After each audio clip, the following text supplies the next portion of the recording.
Kita ke informasi lainnya, Saudara. 4 remaja pelaku pembunuhan dan pemerkosaan sudah ditetapkan polisi sebagai tersangka. Mereka dijerat pasal pembunuhan berencana. Namun 3 pelaku yang masih di bawah usia 14 tahun tidak akan ditahan.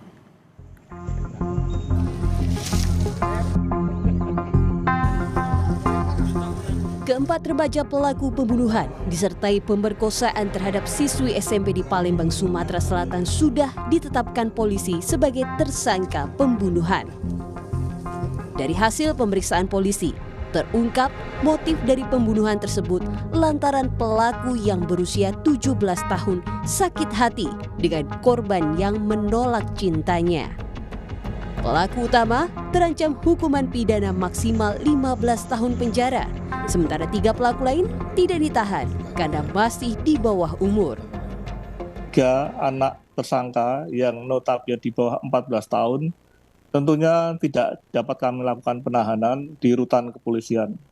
Namun statusnya mendasari daripada kesepakatan bersama keluarga dan jaminan dari keluarga, kami telah melakukan koordinasi dengan LPKS, Lembaga Penyelenggara Kesejahteraan Sosial, di mana kami memiliki yaitu Balai Rehabilitasi milik Dinas Sosial.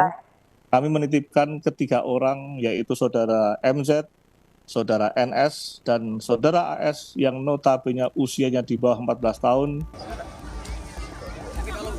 Jenazah AA pertama kali ditemukan warga pada Senin 2 Agustus pagi di TPU Talangkerilik, Palembang. Dari hasil otopsi sementara ditemukan bekas kekerasan di beberapa bagian tubuh korban. Saat ini, korban telah dimakamkan di tempat jenazah korban ditemukan. Pihak keluarga meminta polisi untuk memberikan hukuman yang setimpal untuk para pelaku. Tim Liputan, Kompas TV. Terkait kasus pembunuhan dan pemerkosaan siswi SMP yang dilakukan 4 pelajar di Palembang, kita akan membahasnya bersama Hanifah Hasna, kriminolog anak Universitas Indonesia. Mbak Hasna, selamat malam. Selamat malam, Mbak Nitya. Ini kasus yang begitu miris ya, di mana keempat pelaku masih pelajar, bahkan 3 diantaranya di bawah usia 14 tahun. Kalau kita lihat dari penetapan polisi, 1 pelaku kan ditahan, sementara 3 lainnya hanya ditempatkan di balai rehabilitasi. Apakah menurut Anda ini sudah tepat? Ya, kalau kita mengacu pada sistem peradilan pidana anak ini sudah sangat tepat karena yang bisa diproses itu di atas 14 tahun. Sementara pelaku yang lain itu di usia 13 dan 12 tahun. Nah, padahal kalau kita melihat dari perilaku kejahatan yang dilakukan, ini adalah kejahatan yang luar biasa. Nggak mungkin masyarakat tidak marah dengan kondisi ini ya, dengan perilaku anak yang seperti ini. Sudah seharusnya kalau undang-undangnya itu direvisi. Ketika ada kasus-kasus luar biasa, harusnya ada undang-undang luar biasa juga yang mengatur ini semua. Ketika kita sudah punya undang-undang pelindungan yang sudah kita miliki, berarti kita harus siap-siap kecewa karena tidak sesuai dengan keinginan masyarakat dalam melakukan pemidanaan ini. Karena kita sudah punya itu semua. Jadi yang harus dilakukan pemerintah adalah melakukan revisi terhadap undang-undang yang sudah ada. Oke, karena kan keadilan kan untuk semua ya, tidak hanya bagi para pelaku tapi juga para keluarga korban khususnya. Menurut Anda kalau kita tarik kembali, apa yang menyebabkan, tadi Anda menyatakan adalah kejahatan luar biasa, pidana yang tidak terbayangkan. Apa yang menyebabkan 4 anak menjadi pelaku dari kasus yang begitu keji, pembunuhan disertai pemerkosaan? Baik. Sepertinya ini kita kembalikan lagi kepada 4 hal kenapa seorang anak bisa melakukan kejahatan. Yang pertama karena pola asuh. Bagaimana selama ini orang tua mengasuh anak-anaknya sehingga bisa melahirkan anak-anak yang tidak bermoral, tidak bernilai, dan dia tidak tahu apa yang akan terjadi setelah apa yang dia lakukan. Artinya mereka tidak ada pembekalan. Apa sih sebetulnya konsekuensi dari apa yang akan dia lakukan selama ini gitu ya. Yang kedua, bagaimana sekolah melakukan pendidikan terhadap anak-anak? Apakah pendidikan karakter itu sudah sesuai sehingga anak-anak punya moral yang baik?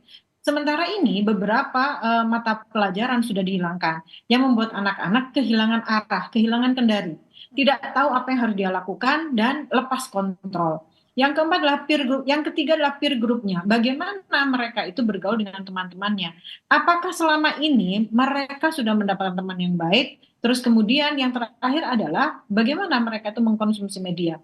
Karena bagaimanapun juga media sekarang menguasai anak-anak. Jadi kejahatan ada di tangan, neraka ada di tangan anak-anak kita. Lalu bagaimana sosialisasi dari pemerintah terkait dengan undang-undang yang mengatur dengan kekerasan atau kejahatan terhadap anak ini?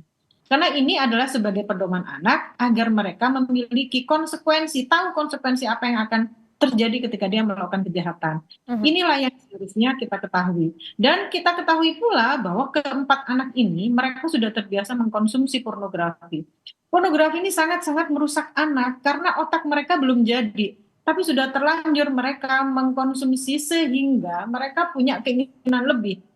Dari yang awal mereka melihat dia kaget, kemudian ada zat kimia di kepalanya itu yang teraktivasi.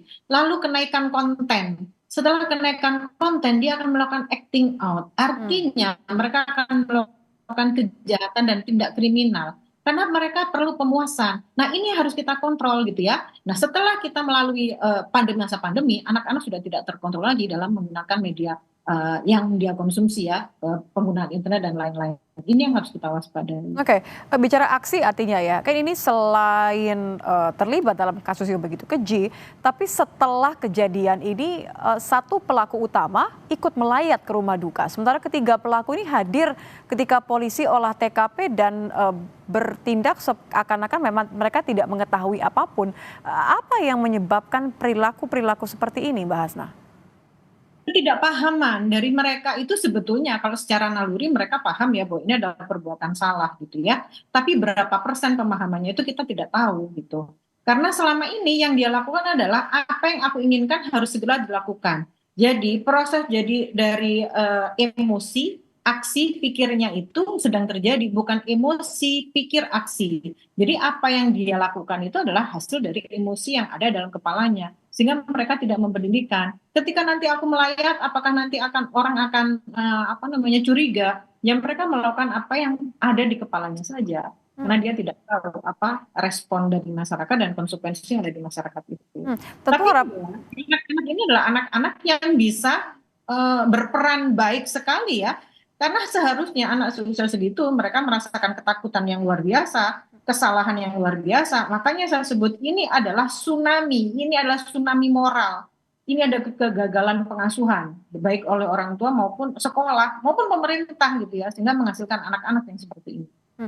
Apakah perlu adanya pemeriksaan kejiwaan? Mungkin kalau melihat Anda bertanya-tanya seharusnya anak-anak merasa ketakutan, merasa tidak semudah, tidak setenang itu untuk kembali ke tempat kejadian perkara, bahkan ke rumah duka. Apakah perlu adanya pemeriksaan kejiwaan? Bukankah anak-anak zaman sekarang itu sekarang sedang mengalami kondisi jiwa yang tidak baik? Gitu. Jadi sebaiknya bukan hanya 3 atau 4 anak ini yang dites kejiwaannya. Semua anak di Indonesia harus dites kejiwaannya. Dari sekolah-sekolah harus kita lihat secara mental ini mereka sebenarnya mental seperti apa gitu. Kenapa ada anak yang pintar sekali melakukan kejahatan dan bahkan kebalikannya ada anak yang lemah banget dalam sisi Maaf saya potong bahasa.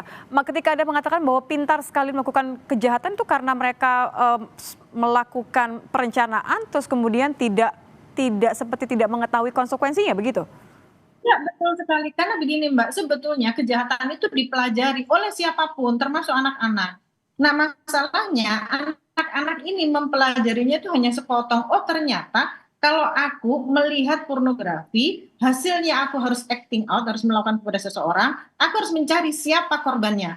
Lalu mereka melihat sumber daya dari dia sendiri maupun orang lain. Bisa jadi si pelaku utama ini mengajak ketiga temannya ini untuk memperingan hukumannya atau sebetulnya dia tidak berani kalau melakukan sendiri begitu. Nah, masalahnya adalah dia tidak mempertimbangkan apa hukuman setelah mereka ketahuan. Karena bagaimanapun juga teknologi forensik dan lain-lain itu kan sudah sangat-sangat maju. Jadi kejahatan itu dipelajari oleh siapapun termasuk anak-anak. Oke, jadi terakhir mohon singkat bagaimana kemudian merehabilitasi para pelaku? Kalau merehabilitasi kita kembalikan lagi, kita lihat dulu sebetulnya secara mental kerusakannya itu di mana. Apakah kerusakan otak karena terpapar pornografi sehingga merusak moralnya? Karena ketika anak terpapar pornografi, prefrontal cortex ini rusak. Di sini adalah tempat pengambilan keputusan. ini yang harus direhabilitasi gitu ya. Selain itu adalah bagaimana dengan kemampuan beragamanya dan perilaku-perilaku yang lain. Ini semua sudah diatur dalam undang-undang anak gitu ya. Jadi dikembalikan saja seperti itu. Tapi kita yang jelas masyarakat harus siap-siap kecewa karena hukuman mereka dan mungkin rehabilitasinya tidak sesuai dengan yang diinginkan oleh masyarakat. Terima kasih Mbak Hasna, Hanifah Hasna, kriminolog anak Universitas Indonesia. Selamat malam.